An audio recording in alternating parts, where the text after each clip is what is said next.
जय हिंद, वंदे मातरम। आप सभी का स्वागत है सक्सेस वर्ल्ड MCQ चैनल पर। तो चलिए आज से बिहार पुलिस एग्ज़ाम 2022 के लिए एक बहुत ही शानदार और बेहतरीन बुक से प्रैक्टिस सेट स्टार्ट कर रहे हैं। ये बुक आपके बिहार पुलिस एग्ज़ाम के लिए खतरनाक बुक है। इस बुक से आपके एग्ज़ाम में प्रश्न पक्का फंसेगा, क्योंकि इस बुक की खासियत यह है, इसमें जो प्रश्न दिए गए हैं आपके एग्ज़ाम लेवल को देखते हुए easy level, moderate level, tough level सभी तरह के प्रश्न इसमें शामिल किए गए हैं। इसलिए इस बुक का प्रत्येक प्रैक्टिस सेट आप लोगों के लिए इम्पोर्टेंट होने वाला है। तो आप लोगों को एक भी प्रैक्टिस सेट को मिस नहीं करना है। और आप सभी को बता दें, ये क्लास आपको डेली रात 8 बजे लाइव चैट के साथ इसी चैनल पर मिलेंगे। तो जो भी चैनल से नहीं जुड़े हैं, चैनल को सब्सक्राइब करें, साथ में बेल आइकन को प्रेस कर लें, ताकि आपसे एक भी प्रैक्टिस सेट मिस ना हो। तो चलिए आज के सेशन को स्टार्ट करते हैं। तो आज के सेशन का फर्स्ट क्वेश्चन है, मौर्य प्रशासन में माप और तौल का अध्यक्ष था। आपको प्रत्येक प्रश्न के लिए मैक्सिमम 5 से 6 सेकंड का टाइम दिया जाता है। अगर आप लोगों को आंसर पता है तो आप लोग लाइव चैट में अपना अपना आंसर देते जाएंगे। तो देखिए, फर्स्ट क्वेश्चन का राइट आंसर जो बच्चे डी को दिए हैं, बिल्कुल सही जवाब दिए हैं। मौर्य प्रशासन में माप और तौल का अध्यक्ष पौतवाध्यक्ष था। याद रखना है, कौन था? पौतवाध्यक्ष। ऑप्शन डी इस प्रश्न का बिल्कुल करेक्ट आंसर हो जाएगा। दूसरा प्रश्न देखते हैं, चंद्रगुप्त मौर्य का प्राचीनतम अभिलेखीय उद्धरण निम्न में से किस अभिलेख में मिलता है? प्रत्येक स्टूडेंट को लाइव चैट में आंसर करते जाना है। तो देखिए, चंद्रगुप्त मौर्य का प्राचीनतम अभिलेखीय उद्धरण रुद्रदामन का जूनागढ़ शिलालेख में मिलता है, जो कि 4th ऑप्शन में इसका राइट आंसर दिया गया है। याद रखना है, रुद्रदामन का जूनागढ़ अभिलेख।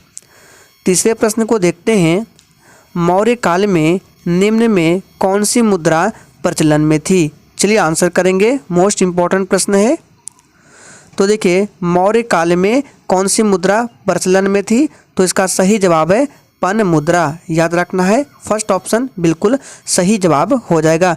अगर बात करें तौल मुद्रा, काकिनी मुद्रा और दिनार मुद्रा जिसको स्वर्ण सिक्का बोला जाता है, तो ये तीनों मुद्राएं किस काल की थी? तो गुप्त काल में प्रचलित थी। ध्यान रखना है।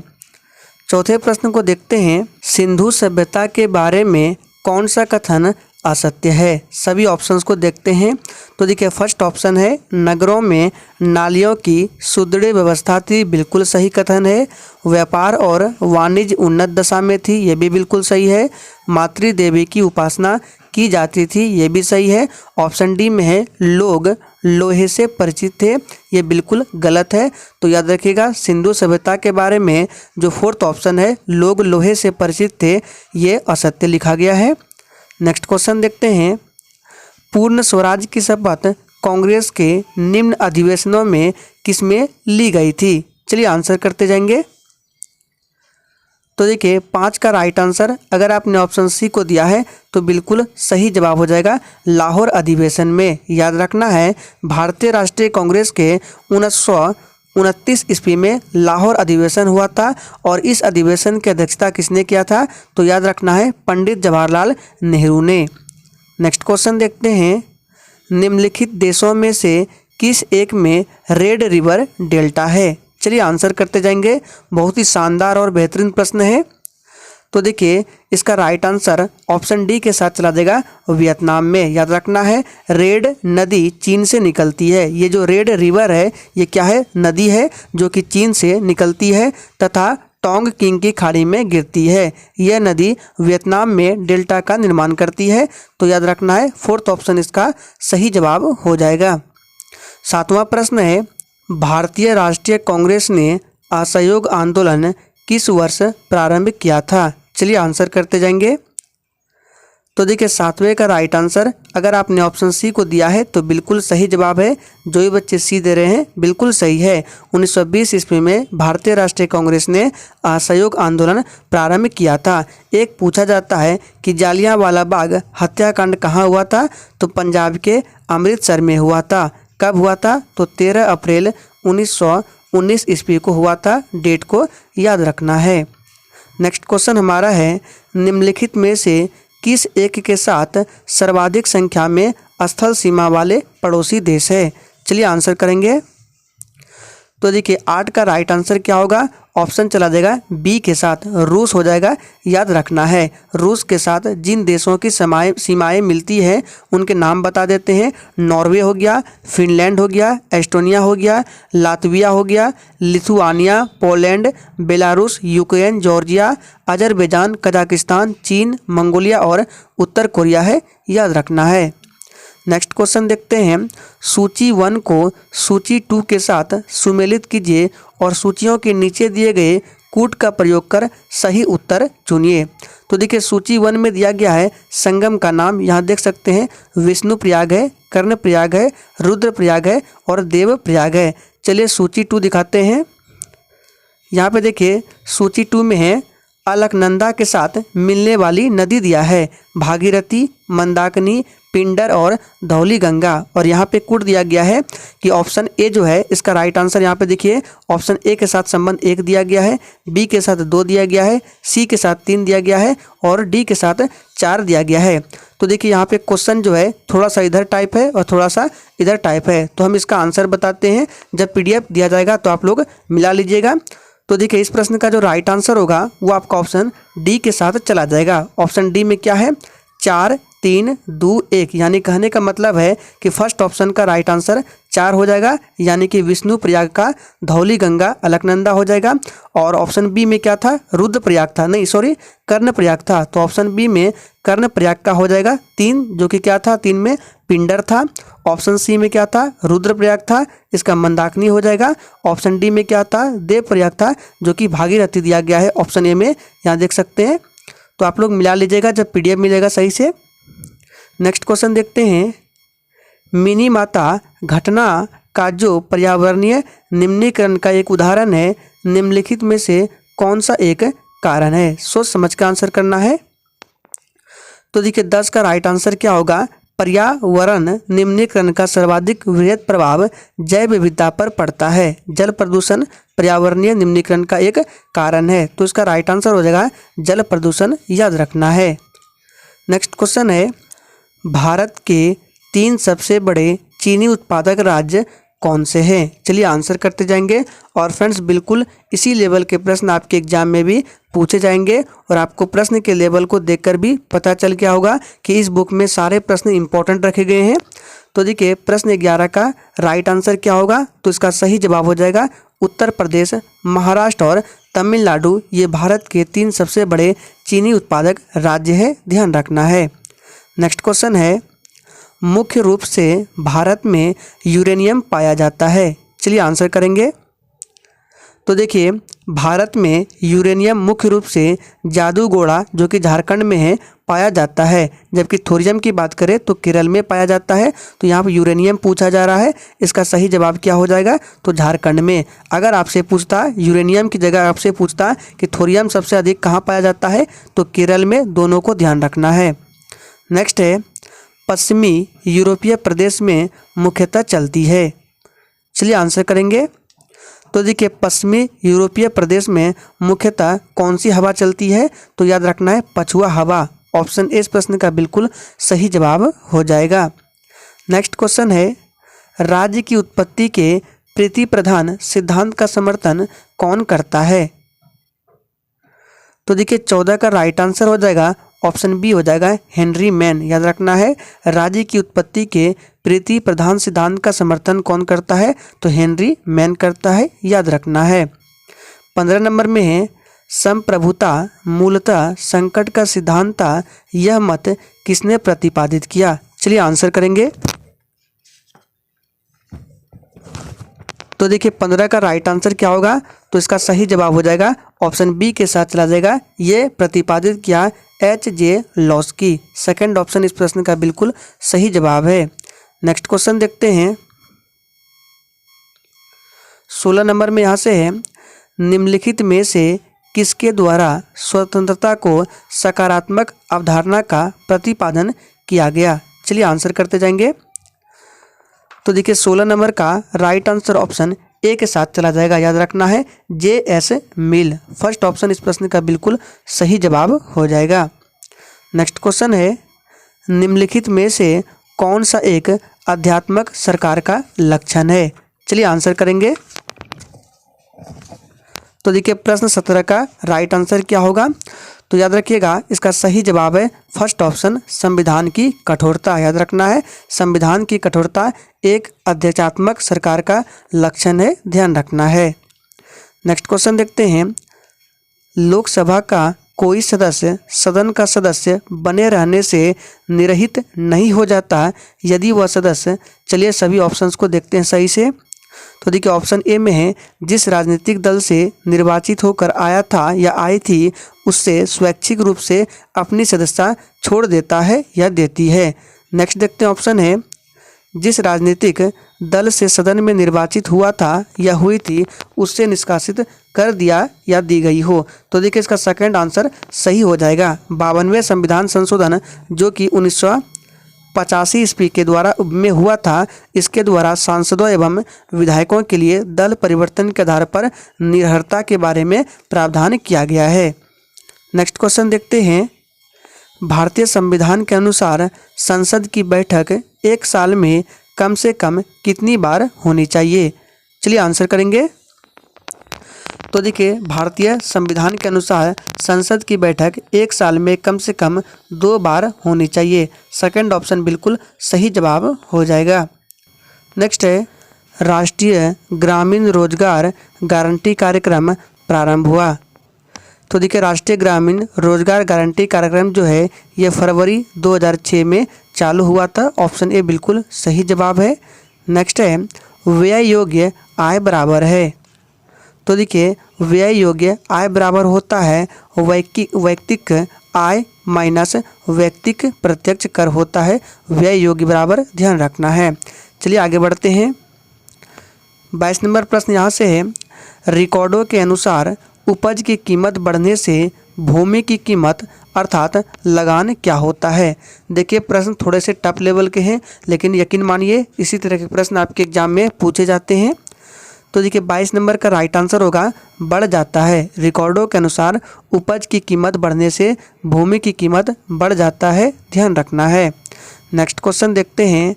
नाबार्ड का प्रमुख कार्य क्या है? चलिए आंसर करते जाएंगे।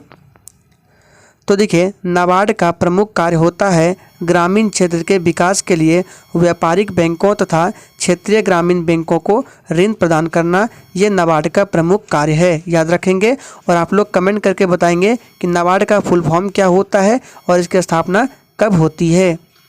नेक्स्ट क्वेश्चन है हड़प्पा काल की 2 महत्वपूर्ण फसलें कौन सी थी?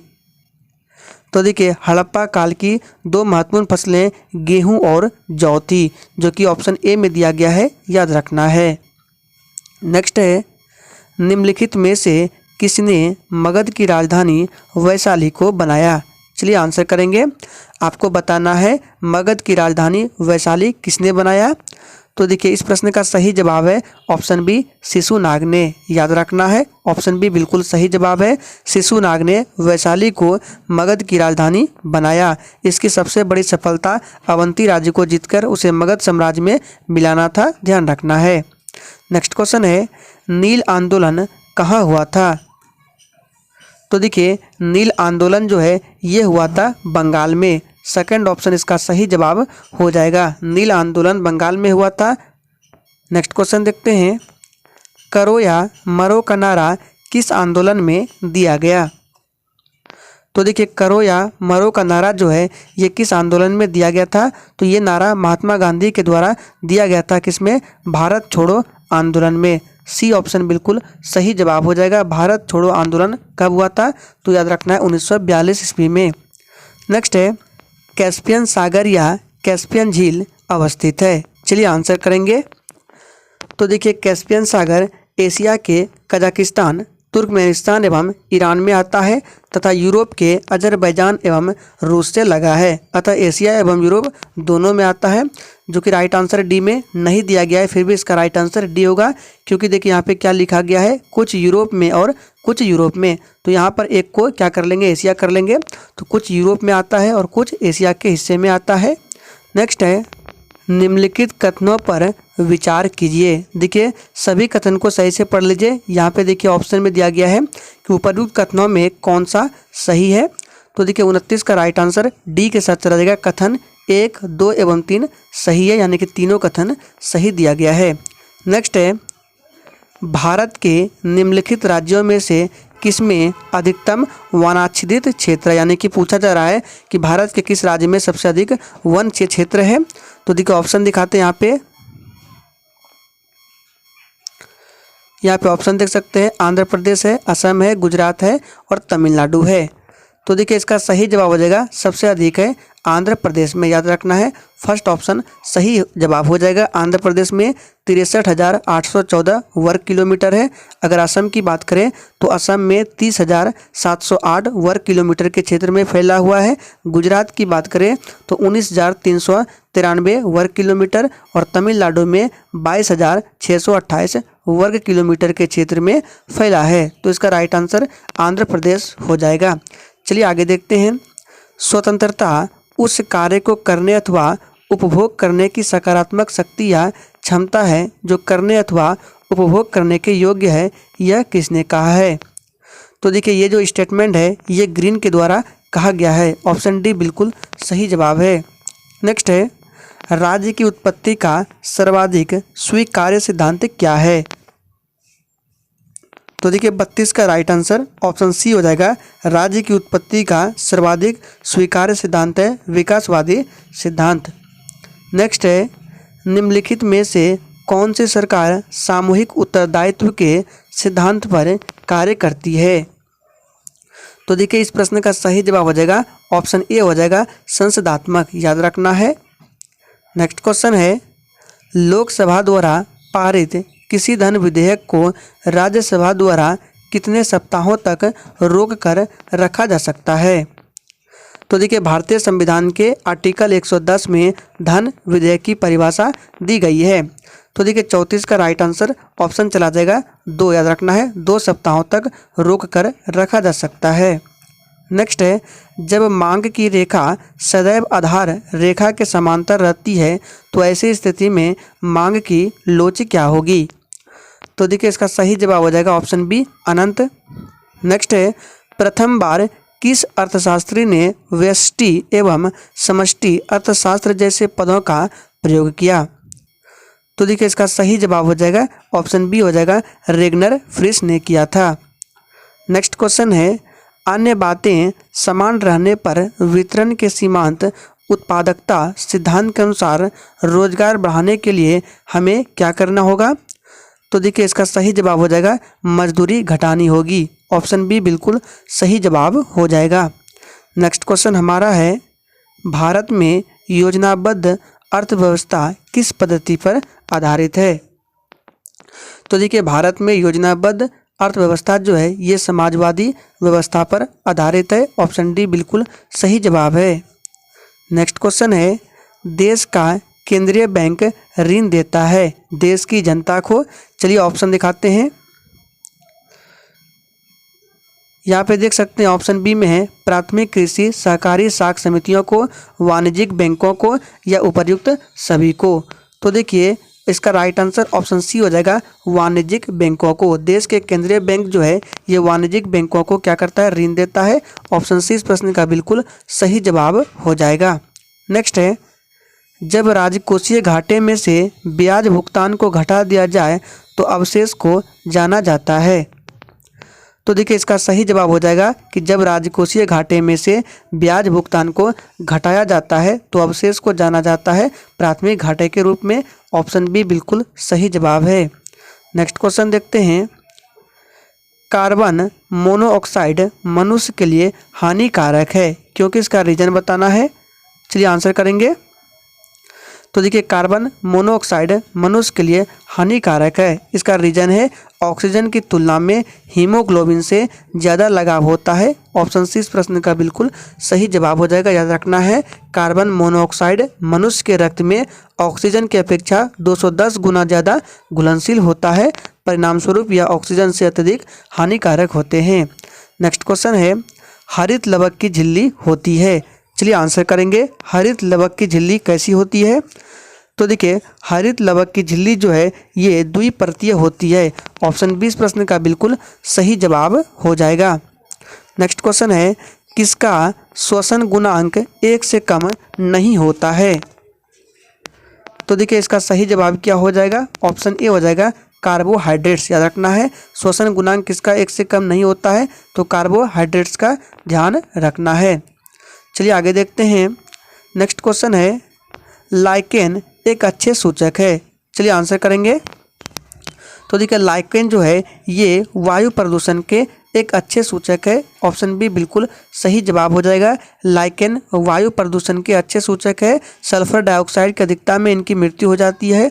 लाइकेन जो है एक कवक तथा शैवाल की 2 जातियों के साहचर्य के परिणाम स्वरूप बनते हैं। याद रखना है, पूछा जाता है लाइकेन किससे प्राप्त होते हैं, तो कवक तथा शैवाल। नेक्स्ट क्वेश्चन है, वाष्प के रूप में पौधों के द्वारा हुई पानी की हानि को क्या कहते हैं? तो देखिए वाष्प के रूप में पौधों के द्वारा हुई पानी की हानि को बोला जाता है वाष्पोत्सर्जन। याद रखना है, इंपॉर्टेंट प्रश्न है, सी बिल्कुल सही जवाब हो जाएगा। नेक्स्ट क्वेश्चन है, कोशिका विभाजन के दौरान टोपी कोशिका कैप सेल से बनती है। तो देखिए 46 का राइट आंसर हो जाएगा। कोशिका विभाजन के दौरान टोपी कोशिका यानी कि कैप सेल्स उडोगोनियम में बनती है, तो इसका सही जवाब हो जाएगा ऑप्शन ए। नेक्स्ट है, इनमें से कौन खाने योग्य कवक है? तो देखिए 47 का राइट आंसर ऑप्शन ए हो जाएगा अगेरिकस। ये जो है खाने योग्य कवक है। नेक्स्ट है, लाल रुधिर कणिकाओं में सुपनर के बिंदु दिखाई देते हैं, किसके कारण? तो देखिए लाल रुधिर कणिकाओं में सुपनर के बिंदु दिखाई देते हैं मलेरिया के कारण। ऑप्शन बी बिल्कुल सही जवाब हो जाएगा। नेक्स्ट क्वेश्चन देखते हैं। 49 नंबर में है, निम्नलिखित में कौन जीवाश्म में सबसे अच्छी तरह से सुरक्षित रहता है? तो देखिए जीवाश्म में सबसे अच्छी तरह से सुरक्षित रहता है परागकण। ऑप्शन ए बिल्कुल सही जवाब हो जाएगा। नेक्स्ट क्वेश्चन है, अम्लीय वर्षा के मुख्य घटक है। तो देखिए अम्लीय वर्षा के मुख्य घटक है सल्फ्यूरिक अम्ल और नाइट्रिक अम्ल। ऑप्शन ए बिल्कुल सही जवाब हो जाएगा, ध्यान रखना है। नेक्स्ट क्वेश्चन को देखते हैं। परमाणु क्रमांक 24 वाले एक तत्व X का इलेक्ट्रॉनिक विन्यास क्या होगा? तो देखिए प्रश्न 51 का राइट आंसर ऑप्शन ए हो जाएगा। याद रखना है ये आर्गन होगा और इसका यहाँ पे देखिए लिखा गया है 3d5 और 4s1 होगा इसका विन्यास, ध्यान रखना है। नेक्स्ट क्वेश्चन है, कोबाल्ट 60 समस्थानिक का प्रयोग किसके उपचार में होता है? तो देखिए कोबाल्ट 60 का प्रयोग समस्थानिक जो है इसका प्रयोग कहाँ किया जाता है? तो याद रखना है कैंसर के उपचार में किया जाता है। ऑप्शन डी इस प्रश्न का बिल्कुल सही जवाब हो जाएगा। नेक्स्ट क्वेश्चन को देखते हैं। P4O10 में PO बंधों की संख्या क्या है? तो देखिए P4O10 में P सिंगल बॉन्ड O बंधों की संख्या इसमें है। अगर बात करें इसमें एकल बंधों की संख्या 12 है और द्विबंधों की संख्या 4 है। तो यहाँ पे टोटल क्या हो जाएगा? 12 4 16 हो जाएगा। फर्स्ट ऑप्शन बिल्कुल सही जवाब है। नेक्स्ट क्वेश्चन है, निम्नलिखित क्रम में Z का परमाणु भार तथा परमाणु क्रमांक क्रमशः क्या है? तो देखिए अगर जब किसी रेडियो एक्टिव पदार्थ या तत्व से एक अल्फा कण का उत्सर्जन होता है तो परमाणु क्रमांक में 2 की कमी आती है और द्रव्यमान संख्या में 4 की कमी आ जाती है। लेकिन जब इस प्रकार एक बीटा कण का उत्सर्जन होता है तो परमाणु क्रमांक में 1 यूनिट की वृद्धि तथा द्रव्यमान संख्या अपरिवर्तित रहती है। तो यहाँ पे 54 का राइट आंसर जो होना है इसका हो जाएगा ऑप्शन डी हो जाएगा। याद रखना है ऑप्शन डी में क्या है? Z का परमाणु भार 4 दिया गया है और परमाणु क्रमांक 1 है। नेक्स्ट है, SO2 की संरचना तथा संकरण क्या होगा? तो देखिए इस प्रश्न का सही जवाब हो जाएगा ऑप्शन सी भी आकृति sp2 होगा। नेक्स्ट है, NH3 व BF3 के मध्य होता है। तो देखिए NH3 और BF3 के मध्य क्या होता है? उपसह संयोजक बंध होता है। ऑप्शन सी बिल्कुल करेक्ट आंसर है। नेक्स्ट क्वेश्चन है, अत्यधिक सक्रिय क्षार धातुओं को रखा जाता है। तो देखिए अत्यधिक सक्रिय क्षार धातुओं को रखा जाता है केरोसिन में। ऑप्शन सी बिल्कुल सही जवाब हो जाएगा। चलिए आगे बढ़ते हैं। नेक्स्ट क्वेश्चन देखते हैं। कुहरा एक कोलाइडी तंत्र है। तो देखिए कोहरा जो है ये गैस में परिक्षिप्त द्रव का कोलाइडी तंत्र है। ऑप्शन बी बिल्कुल सही जवाब है। नेक्स्ट है, गैस नियम के आधार पर निम्नलिखित में से कौन सा व्यंजक सही है। लेकिन आपको बताना है कि गैस नियम के आधार पर व्यंजक कौन सा सही होगा। चलिए सभी व्यंजक को दिखा देते हैं। यहाँ पे देखिए सभी व्यंजक यहाँ पे दिया गया है, option A, B, C, D. तो इसका जो सही जवाब होगा ऑप्शन ए के साथ चला जाएगा। याद रखना है T1/T2 बराबर क्या होगा, M1W2/M2W1। फर्स्ट ऑप्शन सही है। नेक्स्ट क्वेश्चन देखते हैं, अच्छा उत्प्रेरक एवं ऑक्सीकरण संख्या को बदलने की क्षमता रखने वाले तत्व कौन से हैं। तो देखिए इस प्रश्न का सही जवाब हो जाएगा संक्रमण तत्व। नेक्स्ट है, तत्वों के गुण होते हैं। तो देखिए तत्वों के गुण होते हैं उनकी परमाणु संख्या में आवर्त फलन करना, ये तत्वों के गुण होते हैं। ऑप्शन बी बिल्कुल सही जवाब हो जाएगा। नेक्स्ट है, गर्म करने पर निम्न में किस धातु का कार्बोनेट टूट जाता है। तो देखिए इस प्रश्न का सही जवाब हो जाएगा, ऑप्शन चला देगा ए के साथ, MgCO3। गर्म करने पर MgCO3 धातु का कार्बोनेट टूट जाता है, ध्यान रखना है।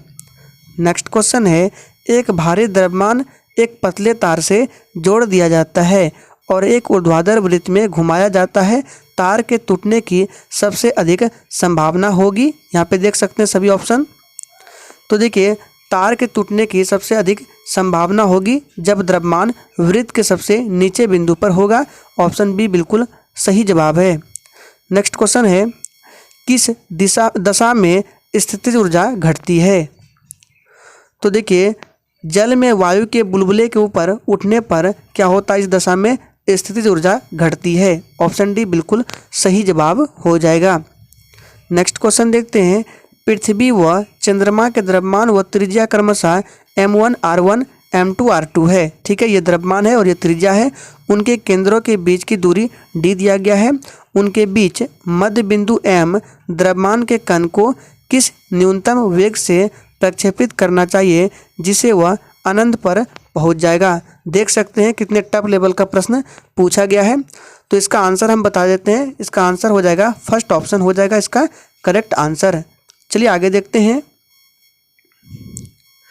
66 नंबर प्रश्न है, एक कण एक समान त्वरण में 4 सेकंड के प्रथम 2 क्रमागत अंतरालों में 24 मीटर व 64 मीटर दूरियां तय करता है तो उसकी प्रारंभिक गति क्या है। तो देखिए इस प्रश्न का सही जवाब है फर्स्ट ऑप्शन 1 मीटर प्रति सेकंड है, ध्यान रखना है। इसका जो सॉल्यूशन होगा वो PDF में अपलोड कर दिया जाएगा।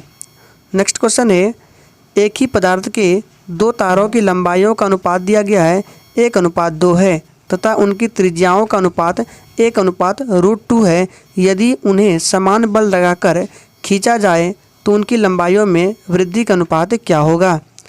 तो देखिए इस प्रश्न का ऑप्शन सी के साथ चला जाएगा, 1:1 का होगा। नेक्स्ट है, कौन सा पदार्थ अत्यधिक प्रत्यास्थ है। तो देखिए सबसे अधिक प्रत्यास्थ कौन सा होगा, कांच होगा। ऑप्शन सी बिल्कुल सही जवाब है। पूर्णतः प्रत्यास्थ वस्तु के लिए सबसे निकट क्वार्ज फाइबर रेशा तंतु है। तो इस प्रश्न का सही जवाब ऑप्शन सी है, कांच, ध्यान रखना है। नेक्स्ट है, पानी का पृष्ठ तनाव 1.2 वायुमंडलीय दाब पर होगा, क्या होगा। तो देखिए पानी का पृष्ठ तनाव 1.2 वायुमंडलीय दाब पर 74 डाइन प्रति सेंटीमीटर से अधिक होगा। ऑप्शन ए बिल्कुल सही जवाब है। नेक्स्ट है, एक कण आयाम अल्फा की सरल आवर्त गति कर रहा है जब कण की स्थितिज ऊर्जा उसके दोलन के दौरान अधिकतम मान की 1/4 है, तब कण का साम्य स्थिति से विस्थापन क्या होगा। तो देखिए इस प्रश्न का सही जवाब हो जाएगा ऑप्शन सी हो जाएगा, A/2। अब देखिए यहाँ से आपके मैथ्स के प्रश्न स्टार्ट होते हैं। आप लोग मैथ्स के प्रश्न देख लीजिए, सभी का आंसर बता देते हैं। तो देखिए 71 का राइट आंसर आपका ऑप्शन ए के साथ जाएगा। 72 का जो राइट आंसर है ऑप्शन डी के साथ जाएगा। जब PDF डाला जाएगा तो उसमें सॉल्यूशन अपलोड कर दिया जाएगा। 73 प्रश्न को देख लीजिए, इसका ऑप्शन दिखाते हैं, सब यहाँ पे है। तो देखिए 73 नंबर प्रश्न का राइट आंसर क्या होगा, इसका सी हो जाएगा 5/144। 74 नंबर प्रश्न देखिए, इसका सही जवाब होगा ऑप्शन सी 8 तथा 8 होगा। 75 नंबर प्रश्न को देखिए, इसका सही जवाब क्या होगा? इसका सही जवाब होगा ऑप्शन ए हो जाएगा mn/m+n होगा। नेक्स्ट क्वेश्चन देखिए 76 नंबर है, इसका राइट आंसर क्या होगा? इसका राइट आंसर डी के साथ जाएगा 2200 रुपया। नेक्स्ट क्वेश्चन है 77 नंबर, इसका राइट आंसर ऑप्शन बी के साथ जाएगा 33। नेक्स्ट क्वेश्चन देखते हैं 78 नंबर है, इसका राइट आंसर ऑप्शन सी के साथ जाएगा 24। नेक्स्ट क्वेश्चन देखिए 79 नंबर है, इसका राइट आंसर ऑप्शन सी हो जाएगा 750 वर्ग मीटर। और 80 नंबर प्रश्न में है, इसका सही जवाब क्या होगा? तो 80 का राइट आंसर ए हो जाएगा 44.44 किलोमीटर प्रति घंटा। तो फ्रेंड्स, आपको प्रश्न के लेवल को देखकर भी पता चल रहा होगा कि किस तरह के प्रश्न एग्जाम में आने वाला है। लेकिन आप लोग टेंशन बिल्कुल भी नहीं लीजिए, क्योंकि अब की बार सिलेबस जो है वो 10th लेवल पर किया गया है, इसलिए इतना हार्ड क्वेश्चन नहीं पूछा जाएगा। नेक्स्ट क्वेश्चन है 81 नंबर है। अब यहाँ से आपके हिंदी के प्रश्न स्टार्ट होते हैं। तो देखिए, निम्न प्रश्नों में स्वर या मात्रा की दृष्टि से शब्द को अशुद्ध रूप में लिया गया है। नीचे दिए गए, चलिए दिखा देते हैं, नीचे दिए गए विकल्पों में शुद्ध रूप चुनना है। यानी कि आपको इसमें से चारों में से शुद्ध कौन सा लिखा गया है आपको बताना है। तो देखिए, प्रश्न 81 का राइट आंसर ऑप्शन सी हो जाएगा। ये जो लिखा गया है जगत प्राण, ये बिल्कुल सही लिखा गया है, याद रखना। 81 का राइट आंसर ऑप्शन सी हो जाएगा। चलिए आगे देखते हैं। 82 नंबर में है, इन प्रश्नों में एक मुहावरा दिया गया है जिसके 4 विकल्प है। यानी कि मुहावरा दिया गया है, आँख के अंधे गांठ के पूरे। इसका सही अर्थ बताना है। तो देखिए, इसका सही अर्थ क्या होगा? ऑप्शन ए हो जाएगा धनी परंतु मूर्ख हो जाएगा। नेक्स्ट क्वेश्चन देखते हैं। इन प्रश्नों में प्रत्येक में 4 शब्द दिए गए हैं, जिनमें से 3 अनेकार्थ शब्द की श्रेणी में आते हैं। जो शब्द इस श्रेणी में नहीं आता है वही उत्तर क्या है? तो देखिए, अंबर है, वस्त्र है, आकाश है और डी में किरण है।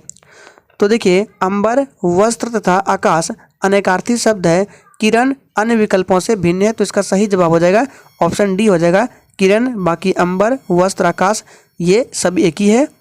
नेक्स्ट है, भगवद गीता का संधि विच्छेद क्या है? तो देखिए, भगवद गीता का संधि विच्छेद होगा भगवत धन गीता। ऑप्शन सी बिल्कुल सही जवाब होगा। नेक्स्ट है, बड़े बड़ाई ना करे, बड़े ना बोले बोल, रहीमन हीरा कब कहे, लाख टके का मोल। रहीम द्वारा लिखित इन पंक्तियों में बड़े शब्द का प्रयोग जिस रूप में हुआ है वह क्या है? तो देखिए, इसका सही जवाब क्या हो जाएगा? उपर्युक्त पंक्तियों में बड़े शब्द का प्रयोग जो है संज्ञा की तरह हुआ है। ऑप्शन बी इस प्रश्न का बिल्कुल करेक्ट आंसर है। 86 नंबर में है, बिहारी निम्न में किस काल के कवि थे? तो देखिए, बिहारी जो है ये रीति काल के कवि थे।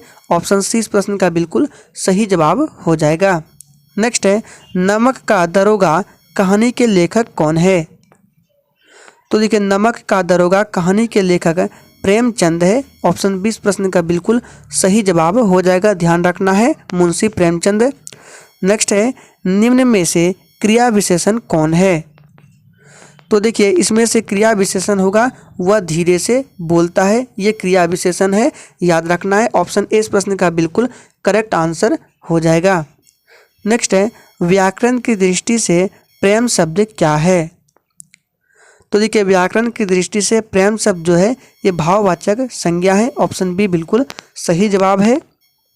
नेक्स्ट है, कर्मवाचक का उदाहरण वाक्य कौन सा है?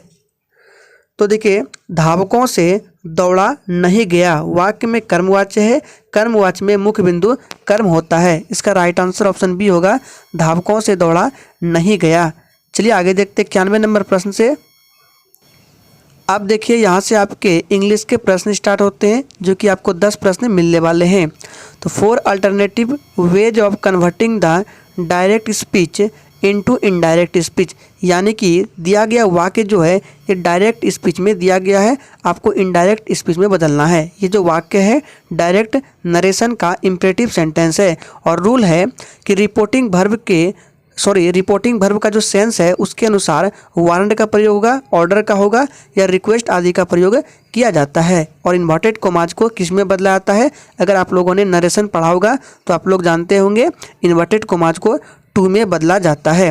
तो देखिए 91 नंबर प्रश्न का क्या होगा, don't go near the water children she said.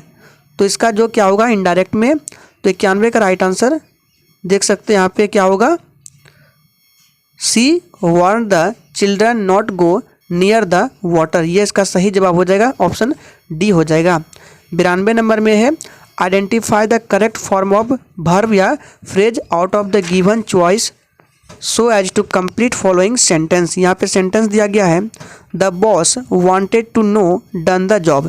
देखिए यहाँ पे नो का प्रयोग हुआ है और देखिए हाउ आई हैड का प्रयोग उचित होगा इसमें राइट आंसर, क्योंकि इसका रीजन क्या है, जब क्रिया जो कि वर्ब होता है know, discover, wonder, explain, understand या फाइंड आउट आदि का प्रयोग होता है तो हाउ के साथ होता है। इसके ठीक बाद इन्फिनाइट 2 + V1 का प्रयोग किया जाता है। इसका right answer how I had होगा, ध्यान रखना है। नेक्स्ट है the masculine gender of goose. यहाँ पे आपको गूस का मैस्कुलिन जेंडर बताना है। तो गूस का मतलब होता है हंस, बत्तख जैसा बड़ा सफ़ेद पक्षी होता है जिसे मांस के लिए पाला जाता है। तो इसका क्या होगा राइट आंसर, जेंडर के साथ जाएगा, ऑप्शन सी हो जाएगा। नेक्स्ट है the meaning of the idiom. यहाँ पे इडियम दिया गया है अ ब्रोकन रीड। तो देखिए अ ब्रोकन रीड का मतलब होता है अविश्वसनीय व्यक्ति। तो इसका सही जवाब हो जाएगा अनरिलायबल, ऑप्शन सी बिल्कुल सही जवाब है। नेक्स्ट है which of the following is not a synonym of fringy. आपको फ्रिंजी का सिनोनिम कौन नहीं है वो बताना है। तो देखिए 95 का राइट आंसर ऑप्शन बी के साथ जाएगा गुइल। ये जो है सिनोनिम नहीं है फ्रिंजी का, बाकी रेंज, एक्साइटमेंट ये सभी फ्रिंजी का सिनोनिम है। अब यहाँ से देखिए 96 नंबर है following sentence have been transformed as per directions given in their brackets choose the correct sentence from the choice given. यहाँ पे देखिए लिखा गया है as the weather was bad we stayed indoors. आपको इसका सिंपल सेंटेंस बताना है कौन सा होगा। तो देखिए इसमें सिंपल सेंटेंस जो होगा वो होगा it being a had weather we stayed indoors. ये इसका सिंपल सेंटेंस होगा। 97 नंबर प्रश्न में he is believed to have died of malaria. इसका आपको कॉम्प्लेक्स सेंटेंस बनाना है। तो देखिए इसका कॉम्प्लेक्स सेंटेंस क्या बनेगा, ये बनेगा it is believed that he died of malaria. Option B बिल्कुल करेक्ट आंसर हो जाएगा। 98 नंबर प्रश्न देखते हैं। 98 नंबर में है choose the option which is in meaning to the word given in capitals. यहाँ पे दिया गया है मॉडरेट। तो देखिए इसमें क्या करना है, शब्द मॉडरेट जो है एडजेक्टिव है, उदारवादी का सही सिनोनिम इसका बताना है। इसका मतलब होता है उदारवादी। तो इसका सही सिनोनिम क्या होगा, सही जवाब है नॉट एक्सट्रीम। ऑप्शन ए इस प्रश्न का बिल्कुल करेक्ट आंसर हो जाएगा, नॉट एक्सट्रीम याद रखना है। और देखिए ऑप्शन बी में जो है इसका हिंदी क्या होता है, समझौता करना होता है। ऑप्शन सी में जो दिया गया इसका हिंदी होता है आदर्शवादी। और ऑप्शन डी में जो है सुपरफिशियल, इसका मतलब होता है सतही पृष्ठीय। 99 नंबर प्रश्न है choose the sentence which makes appropriate use of verbs given in the brackets. तो देखिए 99 का राइट आंसर ऑप्शन सी के साथ चला जाएगा, ध्यान रखना है। और लास्ट क्वेश्चन है translate the following sentence into Hindi. यहाँ पे दिया गया है why does Rama not learn his lesson. अगर आप लोगों ने 10th चैप्टर पढ़ा होगा तो आराम से कर लेंगे। तो देखिए ये जो इसका हिंदी क्या होगा, इसका हिंदी होगा राम अपना पाठ याद क्यों नहीं करता है, जिसका होता है why does Ram not learn his lesson. Option B बिल्कुल सही जवाब हो जाएगा। तो आज के सेशन में ये 100 इंपॉर्टेंट क्वेश्चंस थे। तो आप लोग नीचे कमेंट करके बताएंगे क्या इस प्रैक्टिस सेट को आगे कंटिन्यू किया जाए या यहीं पे रोक दिया जाए, कमेंट करके जरूर बताना है।